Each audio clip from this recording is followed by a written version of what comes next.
This program is the first in a series on technique associated with sailing an all-round sailboard.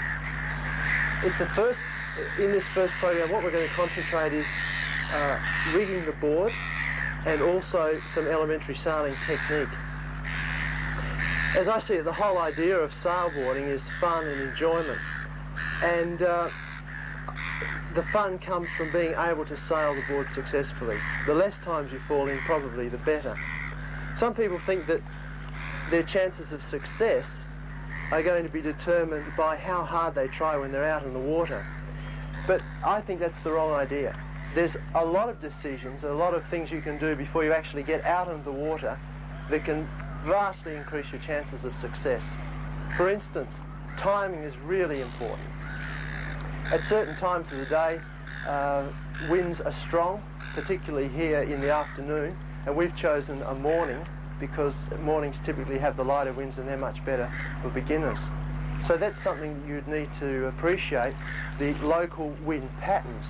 And there are telephone services operated by the bureaus of meteorology telling you what winds will be in each of the capital cities at each of the times. So you can check that up on a daily basis. You can't really, as a beginner, be spontaneous about your sailing trips. You need to organise them around wind patterns. And so I'm suggesting here, for this sort of conditions, that morning sailing trips are the best. If you get down the beach and the wind is strong, then my advice is to just drive home, go and do something else. There's nothing more frustrating than going down to the beach and trying to sail as a beginner in a very strong wind. Very little is achieved, and you go home with your enthusiasm lost. You're much better off saving it for another day. So that's timing. That's one thing you can do before you actually get down. The other thing is the location. Generally, rivers such as the one behind me, that is wide open rivers and lakes, are better to learn on than the open ocean. The ideal location has sandy shores like this one behind me. That means rocks can't damage your sail or your board. It also means that the bottom is nice and smooth to tread on. You're not going to damage your feet. The second thing is that the location should be waist deep, so that when you fall off, you're not having to swim to the board itself. No boats or swimmers is another thing to consider. Swimmers and boats make sailboarding difficult, particularly when you're a beginner and controlling the board is a problem. Ideally, you shouldn't sail on your own. You should have another sailboard for company. And I think that's about 4. The last one is that definitely never sail in offshore winds. Now in the background behind me, offshore winds would be blowing from the land out onto the water. And the danger of that is that you start, as we'll see later, in these inner reaches of the river, and you'll get gradually blown out because you don't know as a beginner how to control your board properly. And out further and further, and the wind is getting stronger and stronger because we're in a small lee here, given that it's an offshore wind. So we'd avoid at all costs sailing in offshore winds that blow from the land to the water. The best winds are winds such as this very light wind at the moment, which is coming from the water onto the land. You'll never get into difficulties there because you'll always get blown back into shore. So this particular location here shapes up pretty well. There are some boats at one end which can make things a little difficult, but we have nice shallow water, a sandy bottom, and we've got a wind which is blowing us onto the beach. And if all those things are in your favour, then your chances of success, a successful day sailing, are much, much greater.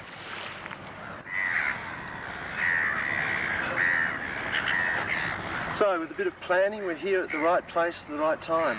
And we've got our board, and I suppose the next step now is to rig the thing up. This board here is a windsurfer. It's one of the most commonly sold all-round boards. A number of other firms make similar sorts of boards. Windrush, Tyre & Sea, Mistral and Whaler are some of the boards that come to mind. They're all similar, but they have slightly different fittings and they fit together in slightly different ways. That really isn't important if you have a different board, because the sort of things that I'm going to focus on here in the rigging up process are common to all of the sailboards rather than just one of them. So let's follow it through. we start off with the rig,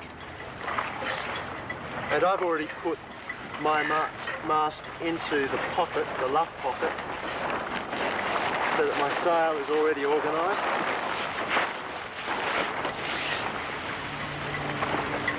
And as a first step, I'll put my mast step into the base of the mast. There's a little bit of sand there, which we really want to avoid because sometimes that can cause the joint to seize. This is our downhaul. The downhaul rope goes through this eyelet, and we're just going to put a little bit of tension on that downhaul.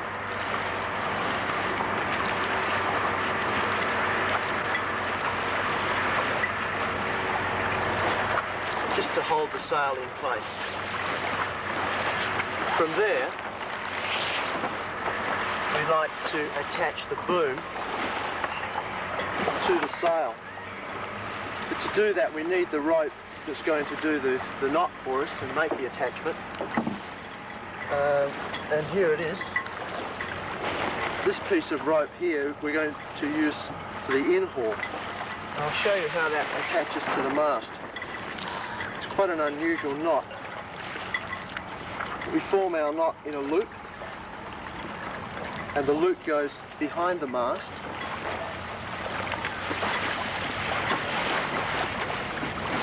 Like that. And then we go through the loop, and then the loop goes back under the mast again.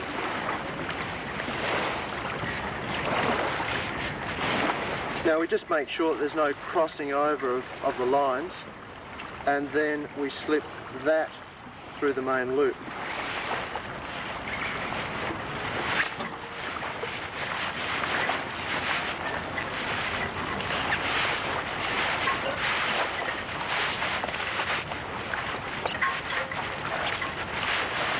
Now the knot is nice and firm. It's a secure point to anchor the in-haul for the boom. Now I just slip that rope underneath the knot here just to provide a final tight fit, so that won't move.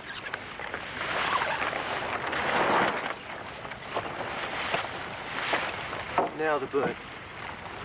First thing with the boom is to work out which way is the correct way up. I'm going to be holding the boom like this, and that's the correct way for the rope to go. So it goes this way, and I lie it down parallel with the mast, and I slip the mast up through that opening in the boom.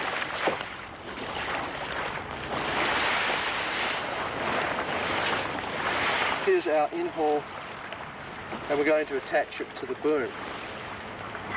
This hole here is where we start the knot, and this rope goes through the hole and comes out the top side, and then it goes down through the next hole beside it and comes out through the bottom side. We go around the mast,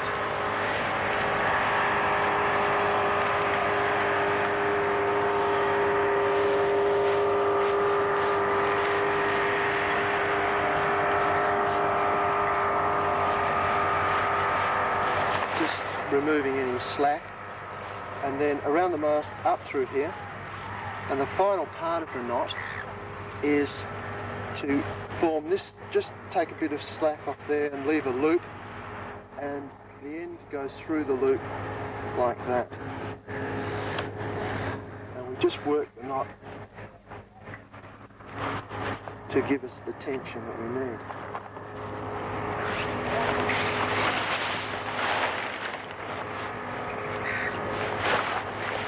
Now we have a nice tight knot here, and we've got our downhaul going down. The next step is to work on the outhaul.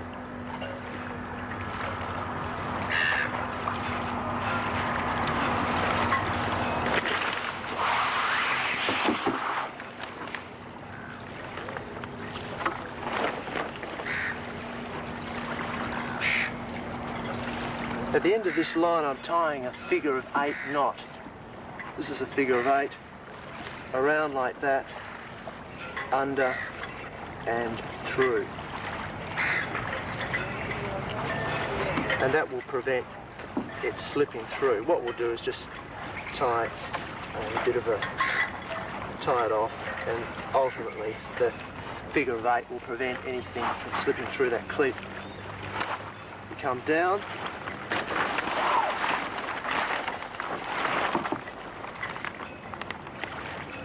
through the eyelet,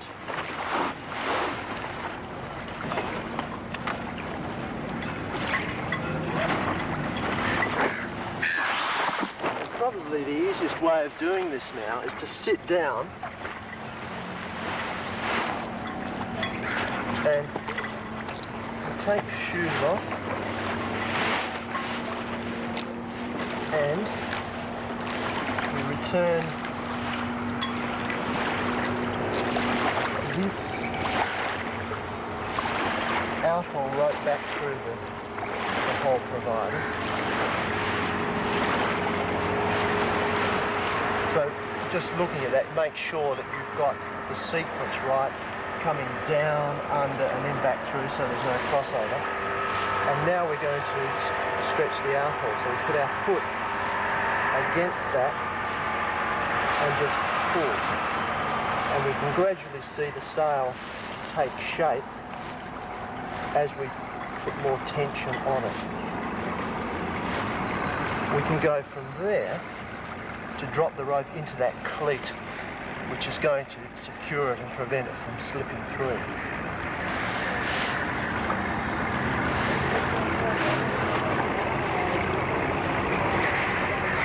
Now just flipping the sail over.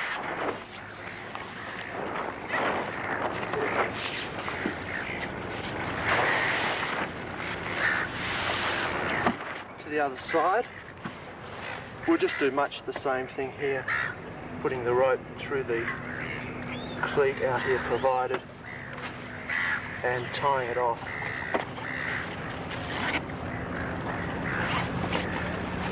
Probably once again just doing a figure of 8 to protect us against any slippage in the knots.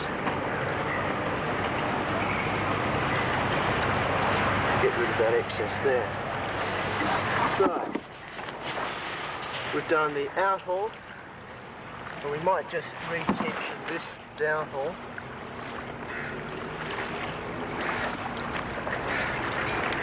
Just the idea is that we want to get rid of all these creases on the pocket. It's fairly well done at this stage, but we might just put a bit more tension.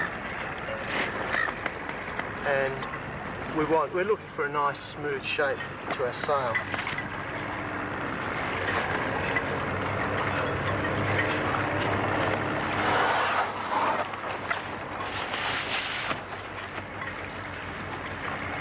I need battens now. There are 3 battens in this sail, and I slip them in the batten pockets which are provided.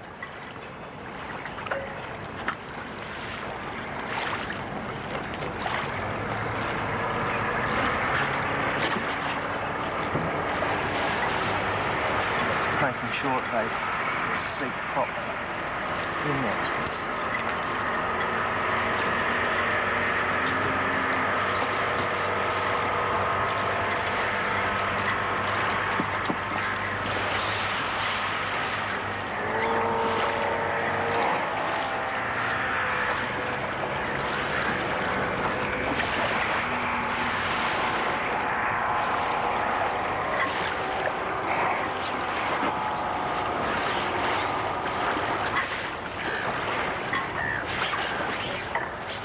So that's our rig.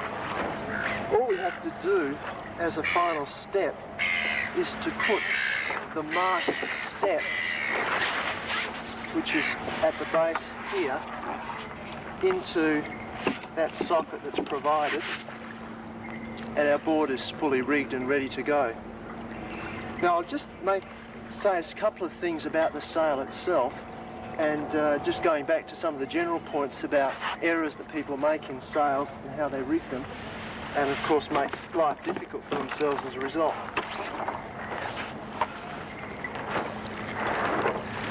The first error that people make is that they have their boom set too low or too high. Now I've set this boom so that it's at a comfortable height for my arms to reach when I'm standing beside it. Some beginners, you see, when the boom is set very high, they're struggling to get up to the boom and they've got no control, and at the other extreme they're down too low without any leverage on the rig at all. So we're right there. The second thing is we've got a nice tight boom. We haven't got any sloppiness in it, and it's a very direct feel to the rig. The sail itself is sitting, there's not a great deal of wind here today, but the sail itself is sitting nice and flat. There are no obvious wrinkles in it. It's not up against the boom. It's roughly a nice smooth shape. And probably the last of the things that we can look at with our rig is the size of sail that we use. This is a big sail, the regatta sail for the windsurfer. It's a 6.3 square metre sail. Now it's probably a little bit bigger than you need to learn on. Ideally, learners would be starting with a 5.5 square metre sail. Greg's demonstrating one of the dryland techniques that you can use as a beginner. But I think the big advantage of this technique is that there's none of the falling in and getting wet and the tiresome result. Greg has his mast step in a hole in the ground, which is stopping it from moving. And what he's doing is just getting a feel for the rig in his hands. His stance is correct. He's got, as you can see, his elbows are nice and bent. He's holding the sail into his body reasonably close. He's leaning slightly back so that there's a balance between his force backwards and the sail pushing this way, and his legs are nice and straight. His grip, his mast hand and his sheet hand are in the right positions, and what he's doing is, by just having the wind in the sail, he's getting a feel for a sense of balance between mast and sheet hand. Greg, I wonder if you could show us just the typical beginner's stance. This is slightly exaggerated, but this is what so many beginners do when they're starting. Their back is bent, their arms are straight, and they've got no leverage over the rig itself. So as soon as a gust hits that sail, the whole rig pushes in and Greg goes into the water. What he can practice here on the land, and you must do as a beginner, is to pull the sail back to a position where you've got the control over it, your arms are bent, and your force in this direction is balancing the sail's force in that direction. The wind at the moment isn't very strong, so Greg can't really lean right back into it. But in stronger conditions, you would be able to do that.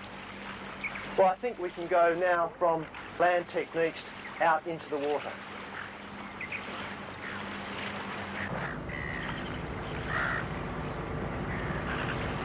Out on the water, there are a variety of things that we need to learn about. Some things even have to be mastered before we actually try to sail aboard. If we start with first things first, then there's the question of raising the sail out of the water. Once that's done, the next task is to manoeuvre the board.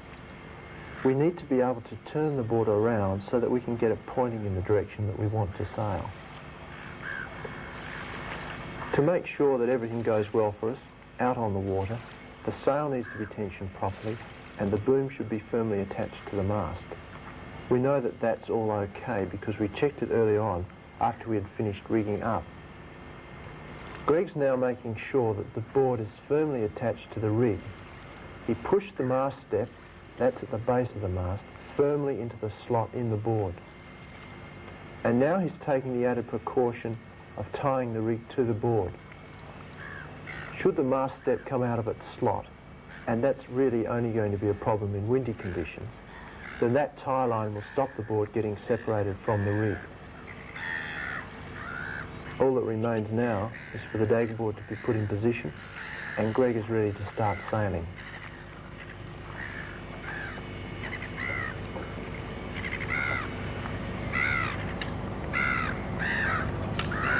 So let's start with raising the sail.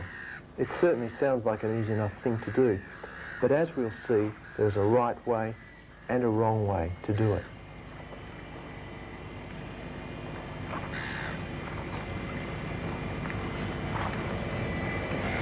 In attempting to raise the sail, Greg is acting as nothing more than a dead weight.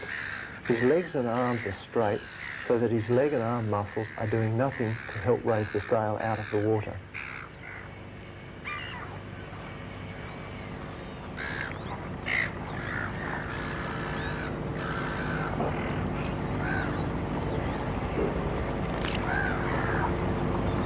The big difference now is that Greg is no longer acting as a dead weight. He is leaning out and his legs are bent at the knees. His relatively powerful leg muscles now provide the force to lift the sail clear of the water. So it's bend at the knees, lean out, and up comes the sail.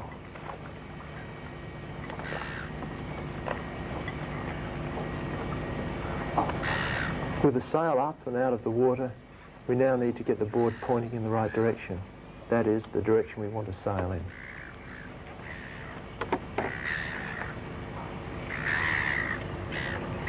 To turn the board, Greg lays the sail over to his left so that the wind just starts to fill it. Against that force in the sail, Greg is able to move the board around with his feet. His left foot pushes the board while his right foot pulls the board. To turn the board anti-clockwise, everything is just reversed. Greg lays the sail over to his right, and now his right foot pushes while the left foot pulls.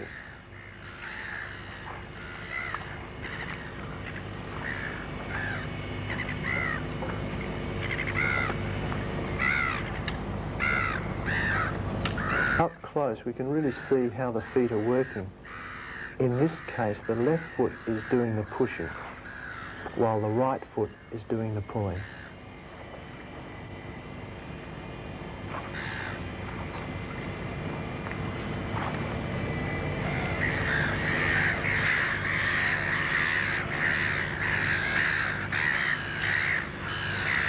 There is a saying that well begun is half done. Certainly we now have a good idea of some of the basics. In the next program, we look at how to get sailing with a minimum of fuss and a maximum of fun.